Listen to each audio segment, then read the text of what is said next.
the Bronx community. Bronx Post, changing the reality, changing the narrative. For businesses, politicians, and government agencies, we offer targeted advertising solutions that drive results. Amplify your message. Reach the heart of the Bronx and beyond. Our platform connects you to the community.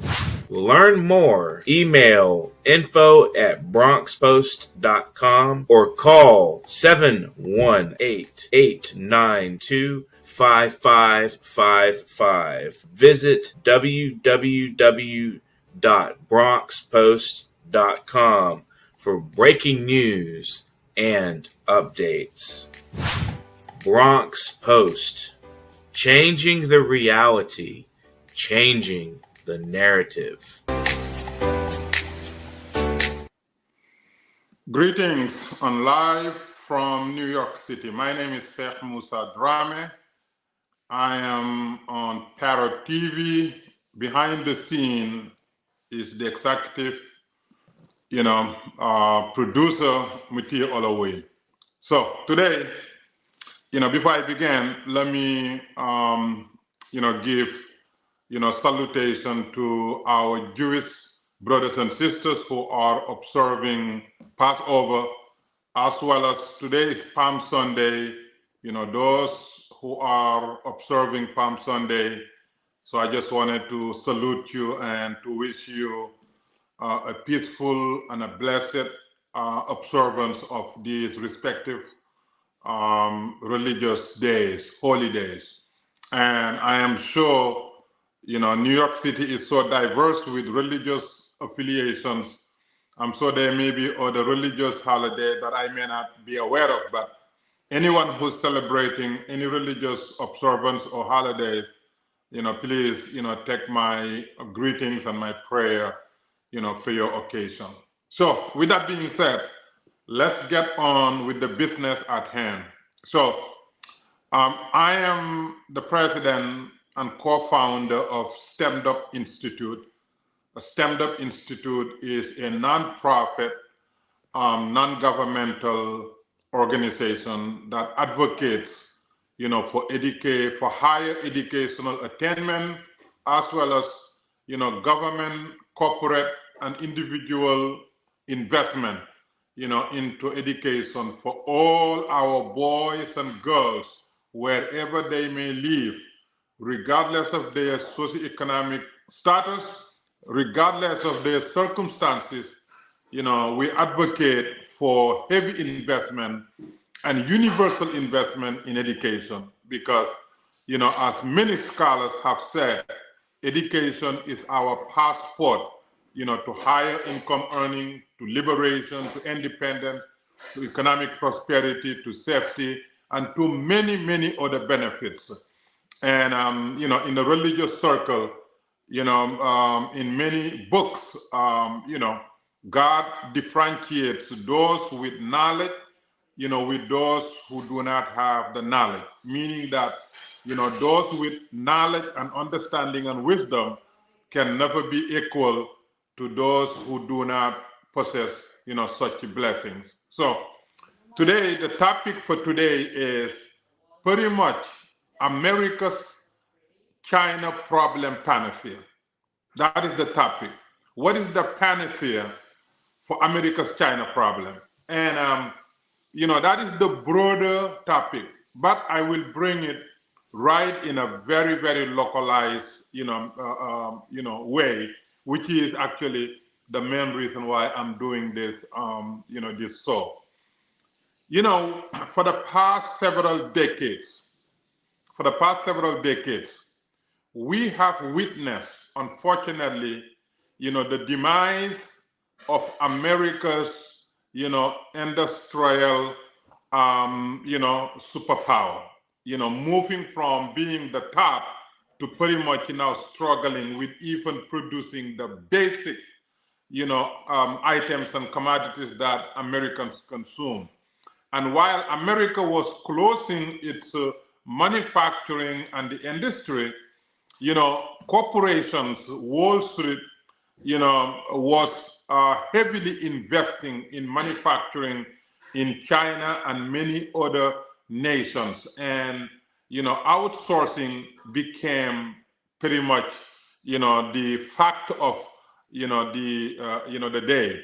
So American corporations, major American corporations, were no longer investing in the nation, but rather investing in industries outside of the United States, mainly in China, because whatever America can produce in 1 month, China can produce in 1 day. Whatever quantity America can produce in 1 hour, China can produce 10 times the quantity, maybe in minutes. And whatever price tag American product, have, tag on them, Chinese companies can cut it to pennies, pennies on the dollar. So the convenience and the reasonable pricing and the quick turnover and the massive, production capabilities and the favorable trading arrangements and the logistical sophistication all played to China's hand and many other nations, while Americans were enjoying cheap, product and, hands-free to, manufacturing and concentrate on other elements of our economic reality. Well, that was a mistake. And now government after government realized it was a mistake. We should not have abandoned what made America the greatest, which is, the ability to produce products that were invented, innovated here, meaning that you invent it and then you create a blueprint and then you manufacture it and you distribute it. That was what made America great. But unfortunately, success sometimes brings complacency, and that's what happened to America. And now, while America was ignoring that part of its economic engine, China was picking up fast.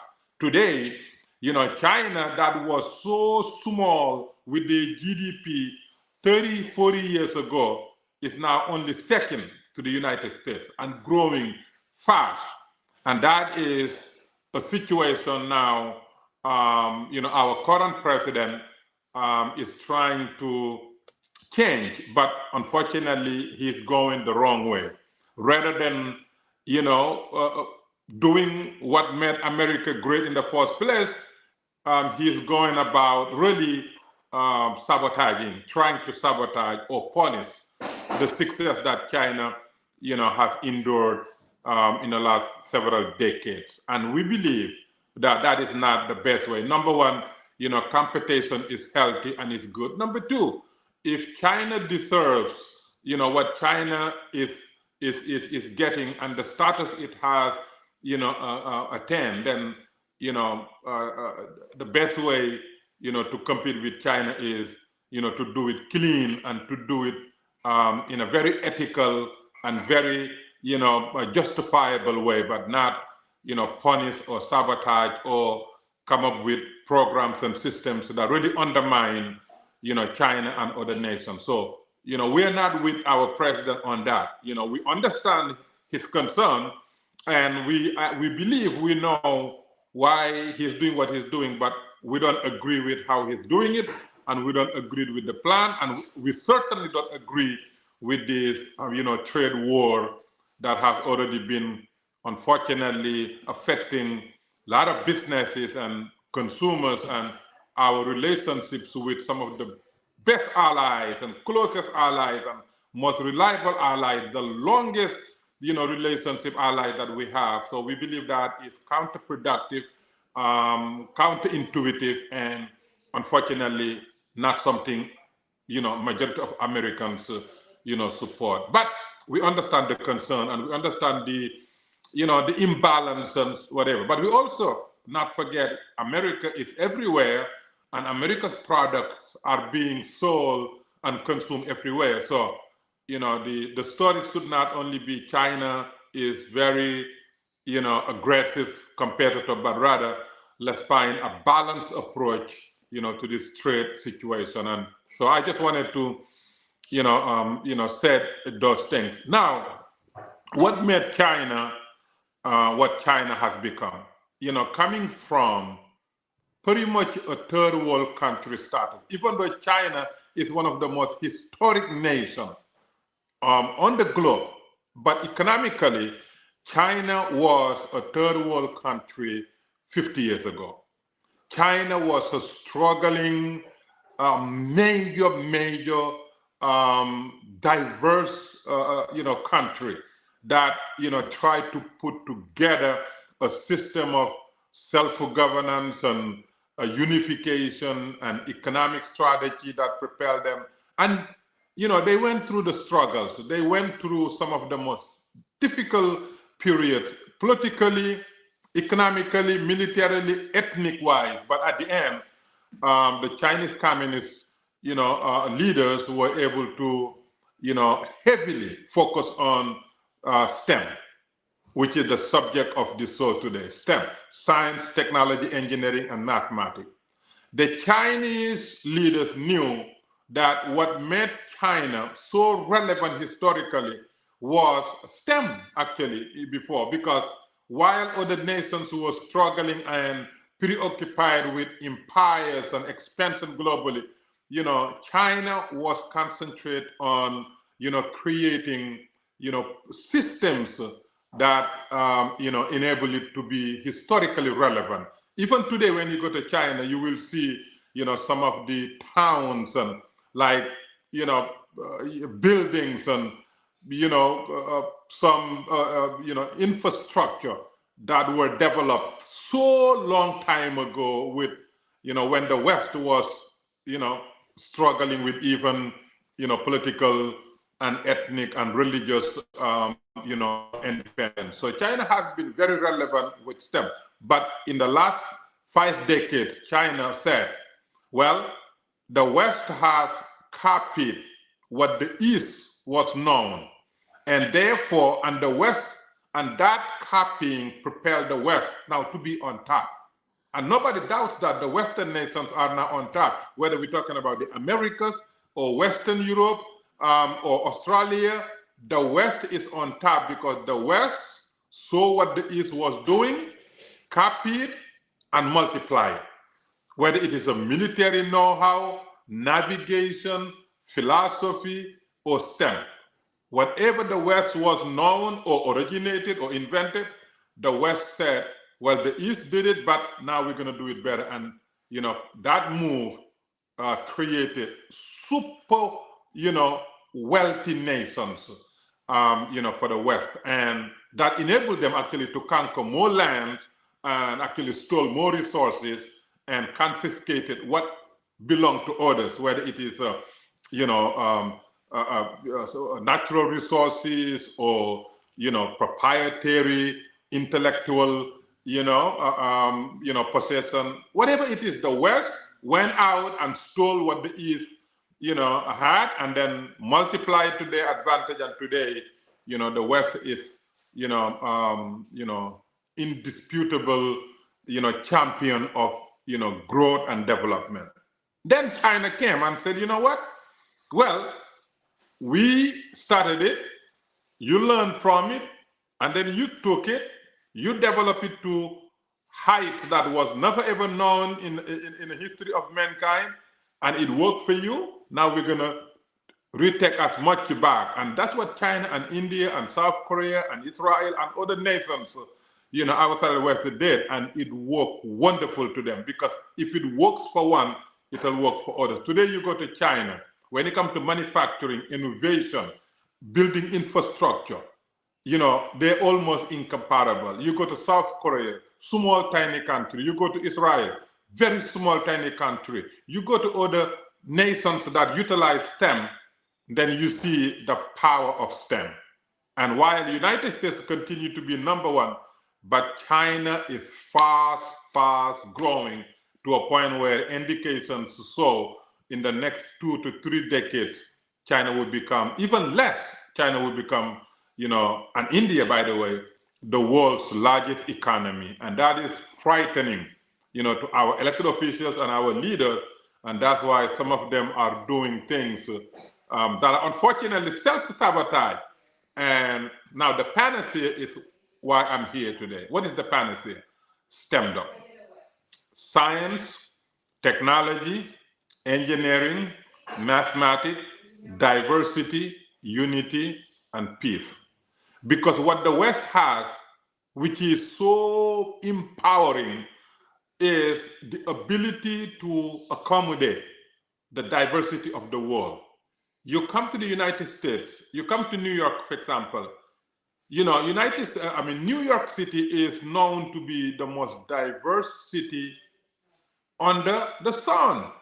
And with that diversity comes with innovation, comes with, intelligence, comes with intellectual property that come from these brands coming from all over the world. Cultures, education, wisdom, whatever the world has now has converged into New York City, in the United States, and propelled the city and the nation to a new height, which is an absolute fabulous asset to have. However, we have not utilized it. We did in some times, but not as much as we should, especially now. Sometimes even our diversity becomes a liability because political leaders use it to divide people, religious leaders, those who are trying to monopolize economic opportunities use it to divide people. So unfortunately, that has now weakened our readiness to even defend ourselves, unfortunately, because we need to be united in certain things, especially national threats like what China poses to our economic superiority, what India is working on imposing on us. And so our togetherness will protect us. And that togetherness is one of the reasons why I want to talk to you today. The United States is unique in its diversity. Today, I was checking, we have over 30 million children of Spanish and African American background, meaning that the Spanish Americans and the African Americans, two communities has over 30 million children. 30 million children. This is a huge, potential. If we, rather than relying on foreign students from China and India and others coming here with their ingenuity, with their hunger for knowledge, with their inventiveness, if we said we have the human resources here at home, we have the Latino community, we have the African American community that have not been given the same level playing field in education, in economic opportunities, and in investment. Now, let's look inward. Let's look at what we have. Let's go to places like New York City and heavily invest in the Latino and African American communities. Let's build STEM schools in the Bronx, in Queens, in other places where STEM education is almost negligible. Today, if you look at the overall United States graduate of STEM, it's less than 500,000 students. You talk about China and India, their numbers dwarf the United States. There are millions of graduates. No wonder why they are now growing faster and faster and faster, and have become threat, to the United States, global position. So what we're advocating globally, and what we advocate nationally, is for the United States to now focus on STEM, and then especially STEM within the communities that have been marginalized, that have not been given fair, opportunity, fair access to financing, to education, to safety, to quality of life, to economic development, economic opportunity. Let the United States look inward. Let President Trump and his administration, rather than fighting a dirty war economically with China, said, no, we have the human resources that have not been tapped yet, and we're going to do that. We're going to heavily invest in STEM in poor neighborhoods so that we improve their graduation number, improve the quality of their life, and improve the strength, the national strength from within. That is what we ask our government to do nationally. Now let's come locally, because I'm speaking to you from New York City, but from the Bronx in particular. And that is the main reason why I'm talking to you about STEMDUP. The Bronx happened to be a place known universally as a place to be avoided. Don't invest in it, don't live in it, don't travel there, don't do anything with the Bronx. It's too dangerous. You know, it's sometimes too uncivilized, too uneducated, lack of opportunity, and there's nothing good about the Bronx. That is what is universally known. You go there, you may lose your life. You're not going to be successful. And blah, blah, I'm all this. Now, part of it is true, which is what saddens us and upsets us and moves us daily to change it. But the other part also is just nothing but, you know, stereotypical attachment, you know, to a reality that no longer exists. And that is the reason why I'm speaking about the Bronx. We have been planning to change the status quo, especially concerning minorities. For example, and I always give this example because it's a perfect example. In the Bronx, there is a high school known as Bronx Science High, one of the top specialized high schools, not only in the city and state, but in the nation. I think it's ranked 37 nationally, whatever, but ranked high within the city and state. And Bronx Science is one of the most beautiful, you know, example of what can be done when, number one, you have high expectation from students. Number two, when you provide the environment, you know, the conducive, fertile environment. And number three, when you invest in education and you prioritize, you know, successful attainment from these students. When you have these three components, nothing can beat you. And that is what Bronx Science are. Number one, parents do whatever to make sure their kids get a chance, because it's not easy. Number two, once you're there, expectations for you to be successful is right to the roof. And number three, there is enough investment to making sure that the most basic fundamental mechanism for a fertile educational environment, you know, are there. So, you know, if you're there, your chances of success is almost 100%. Your chance of graduation is 100%. Your chances of being literate in science and math and STEM subjects is 99 to 100%. Right here in the Bronx. And you know what else happened also, Bronx Science? Almost 80% of the students are minorities.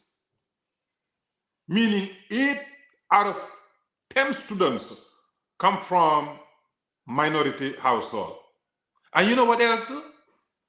52% of Bronx Science students come from poor background, poor households, qualify for free or reduced meals. Majority of the students who are highly achieving students in one of the most prestigious specialized high schools, 52% of them come from poor households. So why am I saying this? Well, I'm saying it to remove for what others would use as, oh, the students are white and the students are wealthy and the students are privileged. That's why they are succeeding. No, that's not the case with Bronx Science. They're not white, they're not privileged, and they're not wealthy. And so therefore, the excuse of only white students whose parents are wealthy in, you know, neighborhoods that are called wealthy neighborhoods are the ones that have the opportunity to succeed. Far from the truth. 100% of the Bronx Science students graduate. 99% proficiency in math, science, and the academic subjects. And 52% come from poor families to a point where they qualify for free or reduced meals. And almost 80%, 78 to 79% of the students come from minority household background.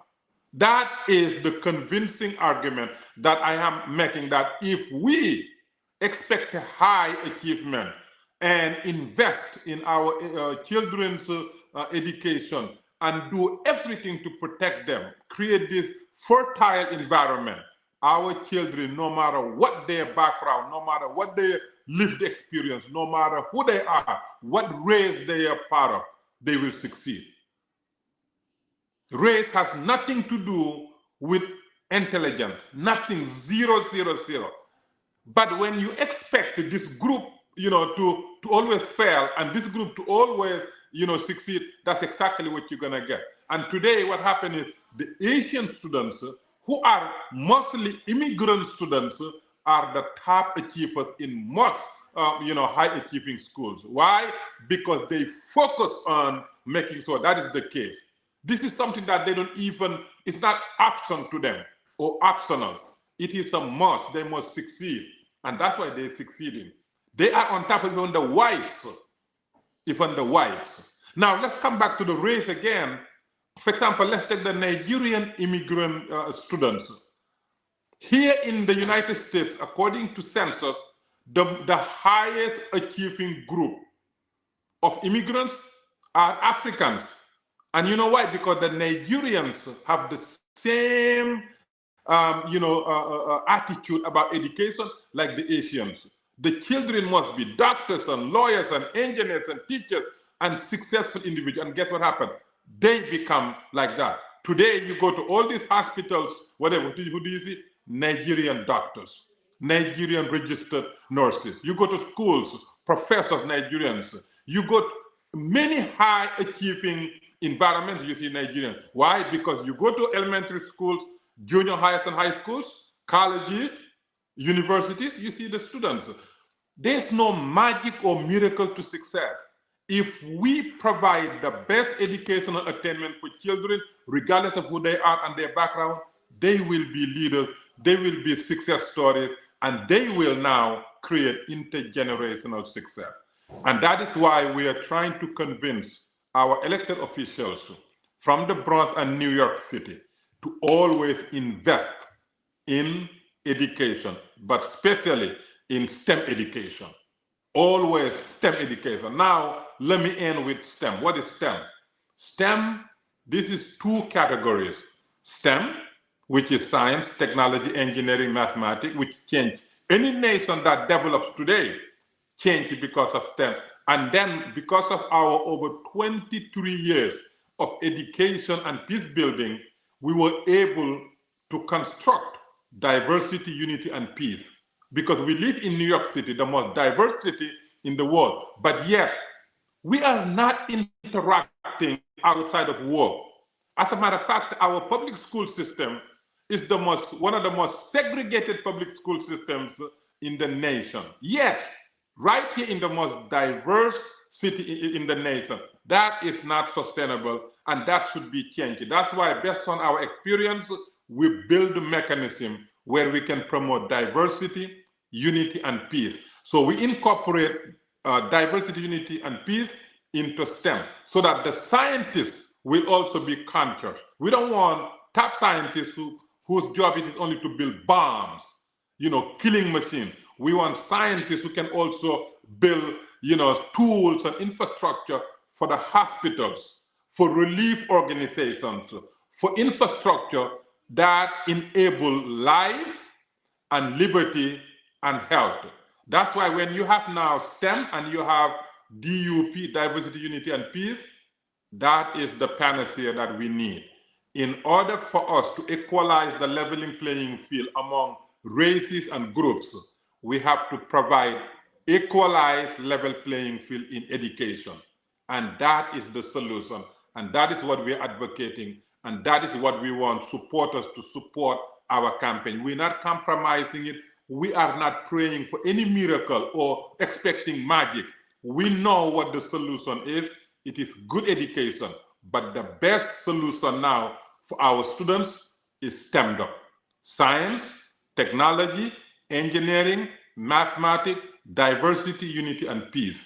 We have that, we have the panacea, and that is what we're advocating, and that is what we need your support for. And if you have any question or concern or input, I'll be more than happy to take it offline. Thank you, and God bless you.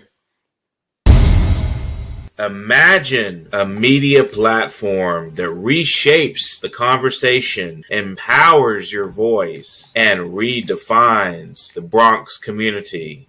Bronx Post, changing the reality, changing the narrative. For businesses, politicians, and government agencies, we offer targeted advertising solutions that drive results. Amplify your message. Reach the heart of the Bronx and beyond. Our platform connects you to the community. Learn more. Email info@bronxpost.com or call 718-892-5555. Visit www.bronxpost.com for breaking news and updates. Bronx Post, changing the reality, changing the narrative.